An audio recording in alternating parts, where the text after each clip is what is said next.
ايه؟ يا رب كلكم تكونوا بخير. صباح الفل، صباح الجمال على عيونكم.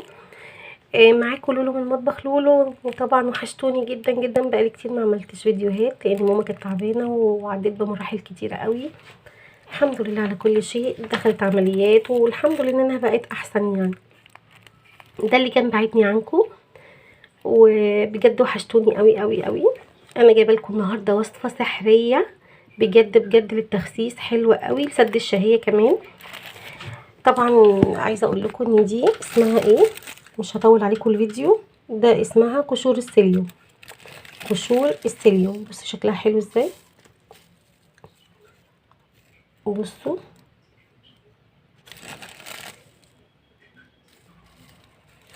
قشور السيليوم دي بنعملها بطريقتين زي ما انا جايبه كده، يا اما كوبايه ميه يا اما علبه زبادي.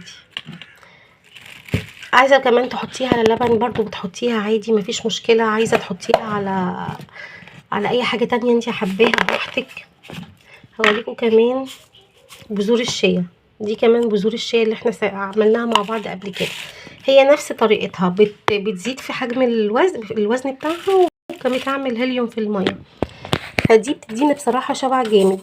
فانا قلت ايه، انوع يعني، عشان دي زي دي بس دي بتدي سمك اكبر. تمام. بتنزل طبعا مستوى الضغط في الدم، بتخلي الضغط مظبوط، بتخلي كل حاجه مظبوطه في جسمك. مش بتاكلي كتير، في ناس بتقعد تاكل مش بتشبع. دي بتدي حجم في المعده كده ان انت شبعتي، فبجد حلوه قوي قوي. تعالوا معايا، بنجيب كوبايه ميه عاديه زي دي كده، وبنحط عليها معلقه، مع واحده الصبح واحده بالليل، ونقلبها.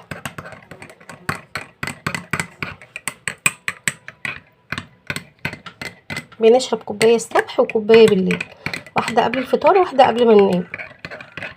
عايزه تشربي 3 مرات قبل كل وجبه براحتك خالص، هتبقى مفيده برضو. بصوا اول ما نزلت الميه هي خفيفه ازاي، هتشوفوها بعد 5 دقايق عامله ازاي. بصوا استنى اوريها لكم. بصوا هي خفيفه، بعد 5 دقايق هتلاقوها تقلت وملت في الميه. فهنشربها، حلوه قوي قوي قوي، بتساعد على ان انت تشبعي بطريقه حلوه قوي. تمام. في بقى معانا الزبادي.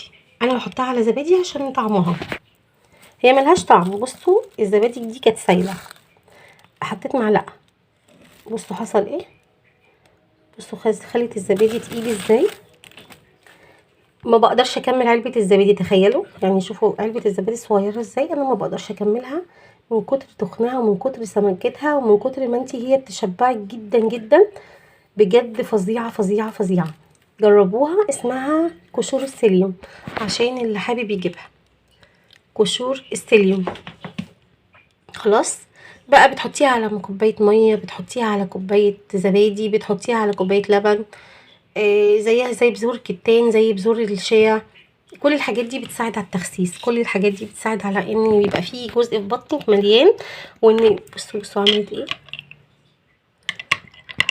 هتشوفوها دلوقتي هتبقى عامله ازاي، هوريها لكم بعد ما تتقل. فدي كلها بتساعد ان انت تخسي ومن غير ما تحسي طبعا. هتساعد على الشبع جامد قوي، هتسد شهيتك جدا، هتساعدك ان انت تخسي بجد. فانا دي جربتها وعجبتني، فقلت ان انا ايه لازم اقول لكم عليها علشان خاطر تجربوها. بصوا بقى، انا جبت الشويه دول ب20 جنيه. شويه دول بيقضوا معاكي على فكره، يعني انتي بتستعملي منها مثلا ممكن يقضوا معاكي 10 ايام 20 يوم زي ما انتي بتستعملي يعني. تاكلي علبه الزبادي دي الصبح اول ما تصحي، تقفل معاكي اليوم كله. معاها بقى بيضتين، معاها حته جبنه قريش، بجد بجد بجد تحفه. واللي عايز ينزل في الوزن خالص، هقول لكم على معلومه حلوه قوي. امنعي نشويات، امنعي سكريات، امنعي الحاجات دي لمده شهرين، هتلاقي جسمك فعلا فرق معاكي. ويا ريت نقدر نستغنى عن العيش. انا بشوف لكم بدائل للعيش بجد، لان العيش ده اللي مودينا في داهيه. الواحد بيقعد ياكل في العيش كتير قوي، وفي الاخر بيلاقي نفسه مش يعني ما بقاش المفروض يعني يبقى جسمه كويس، ما بيفرط منه يعني.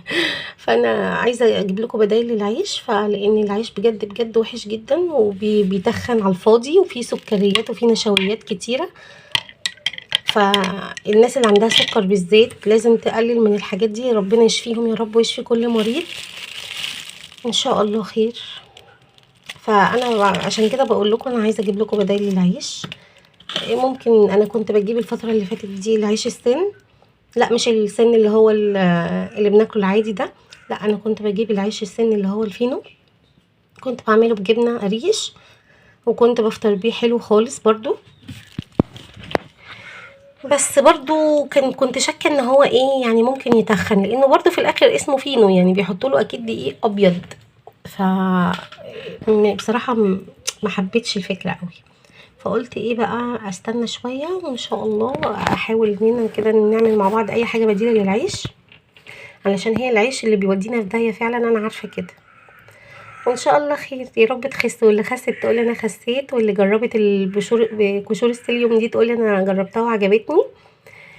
لو ما عجبتكيش برضو قولي، فجربوها على ضمانتي بجد بجد بجد هتفرق معاكم. بصوا عملت ازاي في الكوبايه، بصوا ابتدت تتقل اهي شويه شويه هتتقل. هوريها لكم بعد ما تتقل خالص عامله ازاي. وان شاء الله مش هغيب عنكم تاني، واشوفكم في فيديو جديد باذن الله. يا رب يا رب يا رب كل اللي يسمع الفيديو وعمل لي لايك يخس باذن الله 10 كيلو او 15 كيلو. بحبكم جدا جدا، يا رب تكون الفيديو خفيف على قلوبكم وانا كمان خفيفه على قلوبكم. هوريكم الكوبايه بعد ما تتقل هتبقى عامله ازاي، بعد ما اخلص بقى اللقطه دي واوريها لكم في الاخر الفيديو عامله ازاي. تمام. قوي قوي قوي اغلى اصحاب في الدنيا بجد بحبكم. في ناس سالت عليا وفي ناس بحب اعزها جدا. في ناس قالت لي انت غبتي فتره طويله ليه، وفي ناس قعدت تسالني ليه بتغيبي وليه كده. فانا قلت لهم كانت غصب عني والله، عشان فتره مرض ماما كان لازم ابقى جنبها، لان انا ملهاش غيري، انا وحيدتها. فالحمد لله على كل شيء، الحمد لله ربنا، والحمد لله عدى على خير. يا رب ما اشوف حد فيكم ابدا مريض ابدا، وكل اللي مريض يبقى ربنا يشفيه، ويا رب يشفي كل مريض يا رب. بشوفكم بخير ان شاء الله، بحبكم جدا جدا. باي باي.